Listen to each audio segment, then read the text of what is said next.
Short notes बनाने हैं, की पॉइंट्स लिखने हैं, अच्छे क्वेश्चंस को लिखने हैं और एनसीईआरटी को अपना मतलब आइडियल बना लो, बाइबल की तरह उसको बना लो। एनसीईआरटी की लाइन बाय लाइन आपको पता होनी चाहिए। तो गाइस, आज हमारे साथ हैं एसिड सर और आज सर से मैं बात करने वाला हूं दिवाली की छुट्टी को कैसे यूटिलाइज करें। तो सर, मैं आपसे जानना चाहूँगा, क्योंकि बहुत सारे बच्चों का मेरे पास कमेंट आ रहा था, भैया इस दिवाली की छुट्टी को अपन कैसे यूटिलाइज करें। तो मैंने सर से बात किया, सर फाइनली टाइम निकाले उसके लिए। तो सर, मैं आपसे जानना चाहूँगा, इस दिवाली की छुट्टी को बच्चे कैसे यूटिलाइज करें। हाँ अली, बहुत बहुत धन्यवाद कि एक बहुत ही इम्पोर्टेंट मैसेज जो दिवाली के समय स्टूडेंट्स को जाना चाहिए वो आप सही समय पर लेके आ रहे हैं। दीपावली तो अगले साल भी आएगी और जीवन में बार बार आएगी दिवाली, लेकिन स्टूडेंट को क्या करना होगा, इस दीपावली को खास बनाना पड़ेगा। किस तरह से खास बनाना पड़ेगा? बेटा, अभी तक आप लोगों ने जो पढ़ाई करी है उसमें कुछ आपके बैकलॉग्स रह गए होंगे या कुछ चीज़ों का रिवीजन रह गया होगा। ये जो 7 डेज की हॉलीडे हो रही है, इसको 7 डेज की छुट्टियां ना समझें, इसको 14 डेज की तरह आपको यूटिलाइज करना पड़ेगा। क्योंकि मैंने देखा है, मैं अपने एक्सपीरियंस से बता पा रहा हूँ कि कई ऐसे स्टूडेंट जो कंपटीशन की लाइन में नहीं थे, इस दीपावली में हार्ड वर्क करके वो कंपटीशन की लाइन में आ गए और वो सेलेक्ट भी हो गए। और कह सकते हैं यही एक मौका रहता है जो अपना यही एक मौका है, इसके बाद ये मौका नहीं मिलेगा इस तरह से। तो मैं ये कहना चाहता हूँ कि जीवन में दीपावली तो बार बार आएगी, लेकिन अगली दीपावली क्या आप इसी नाम के साथ जीना चाहेंगे कि अपने नाम के आगे डॉक्टर लगाकर जीना चाहेंगे?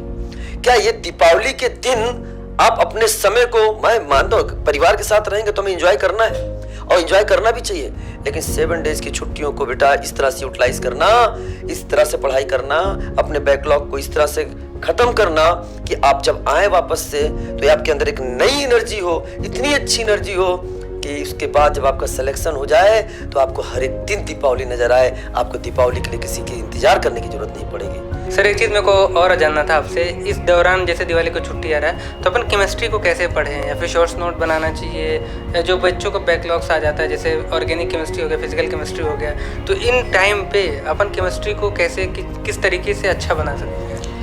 बहुत अच्छा प्रश्न है। मैं केमिस्ट्री की केवल बात नहीं करूंगा, मैं तो ओवरऑल सब्जेक्ट की बात कर रहा हूँ। कारण ये है कि अगर आपको डॉक्टर बनना है तो आपका तीनों सब्जेक्ट स्ट्रांग होना चाहिए। आपने केमिस्ट्री में ऑल करेक्ट कर लिए तो भी सिलेक्शन पॉसिबल नहीं है, क्योंकि कट ऑफ इतना हाई जा रहा है कि आपको तीनों सब्जेक्ट अच्छा करना पड़ेगा। तो मैं आपको बताना चाहता हूँ कि अगर आपको फ्यूचर में ये देखना है कि हमें सब्जेक्ट में कितना नॉलेज है, या हमें ये देखना है कि सब्जेक्ट को हम कितनी आसानी से रिवाइज कर जा रहे हैं, तो इसके लिए सबसे इंपॉर्टेंट है आपको शॉर्ट नोट्स बनाना ही पड़ेगा। शॉर्ट नोट्स बनाना ही पड़ेगा। ये समय है अपनी कमियों को भी दूर करने का, अपने बैकलॉग्स के कंसंट्रेशन को कम करने का और अपनी प्रतिभा को आगे बढ़ाने का। सबसे इंपॉर्टेंट चीज़ है बेटा, आप अगर मैं ऑर्गेनिक केमिस्ट्री पढ़ा रहा हूँ तो मैं आपको बताना चाहता हूँ कि आपको शॉर्ट नोट्स बनाने हैं, की पॉइंट्स लिखने हैं, अच्छे क्वेश्चंस को लिखने हैं, ऐसे सभी सब्जेक्ट में करने हैं आपको।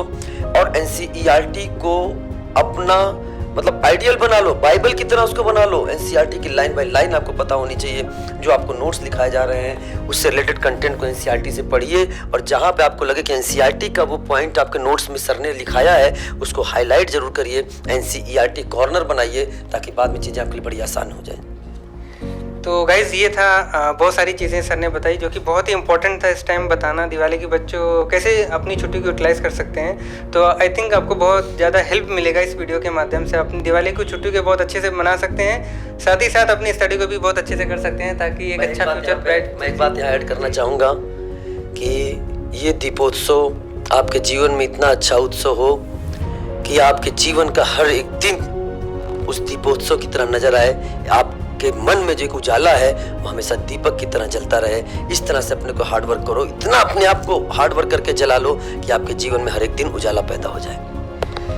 तो ऐसे ही मोटिवेशन और टाइम पे जो चीज़ें आपको मेरे को लगेगी कि हाँ बच्चे को डिलीवर करनी चाहिए, वो ऐसे लाता रहूँगा। तो इसके लिए आपको क्या करना पड़ेगा, चैनल को सब्सक्राइब करके रखना पड़ेगा, ताकि आप ऐसी चीज़ों को, या फिर कहते हैं ना कि जो चीज़ टाइम पे मिल जाए वो बहुत ही बेनिफिशियल होती है। तो उसके लिए आपको क्या करना है, चैनल को सब्सक्राइब करना है।